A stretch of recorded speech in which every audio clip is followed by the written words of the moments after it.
Hello there again. So today it's all about the atmosphere, and before we start our video, you could give a thumbs up and like my video and subscribe it. Well, let's move on. Content section. Introduction. Composition of air, separation of liquid air, ozone, carbon cycle and the greenhouse effect. That's what we're all gonna learn about today regarding the atmosphere. Let's learn what is the atmosphere first of all. The Earth has an atmosphere in which several gases are mixed together. The mixture of gases is called the air. Air contains oxygen, needed for respiration, and carbon dioxide, which is needed for photosynthesis, the opposite process of respiration. The air also contains ozone, that protects us from ultra radiation from the sun. Then we get the composition of air. The main gases in the air are nitrogen and oxygen. There are percentages, average, approximate, not accurate, but still a way that we can get an idea that 79% of the air is nitrogen and 20% is oxygen, and the remaining 1% divides according to this. 0.93% is argon, which is that the highest noble gas. The percentage of highest noble gas in the air is argon.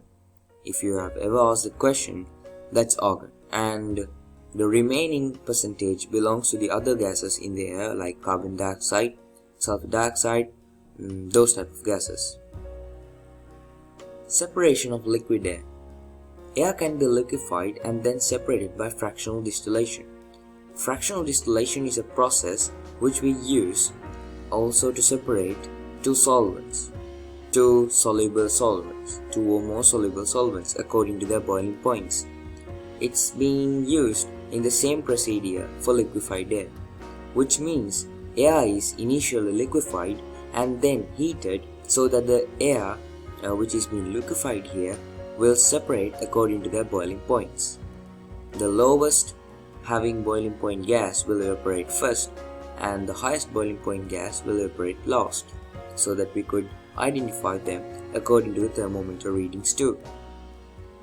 This is done industrially to produce oxygen and nitrogen and some other gases. Fractional distillation is the process which is being used. That's repeated to highlight the process. Next we get the ozone. The Earth is surrounded by a layer of ozone that is at approximately 25 kilometers in altitude. This ozone layer protects the Earth's surface from the harmful solar radiation. The ozone layer absorbs dangerous ultraviolet radiation from the sun.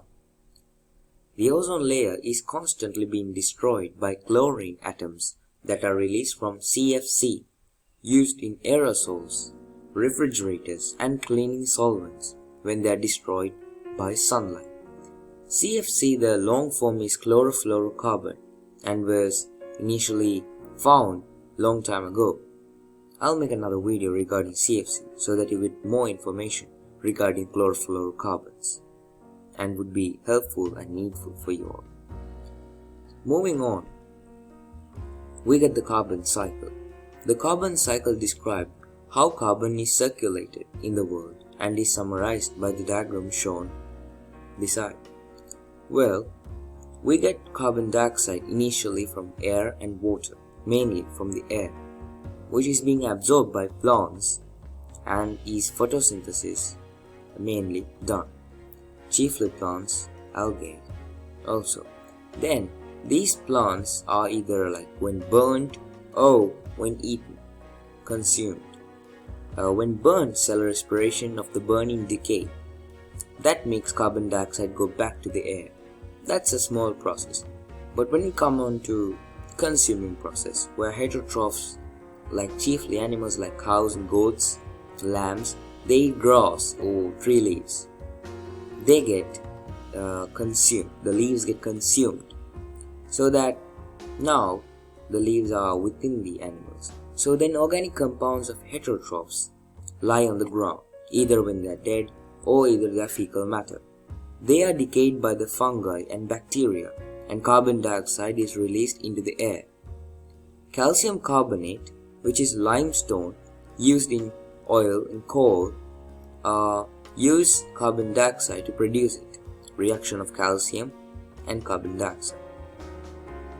Well then, cellular respiration also occurs for the organic compounds and that produce carbon dioxide, that release carbon dioxide into the air.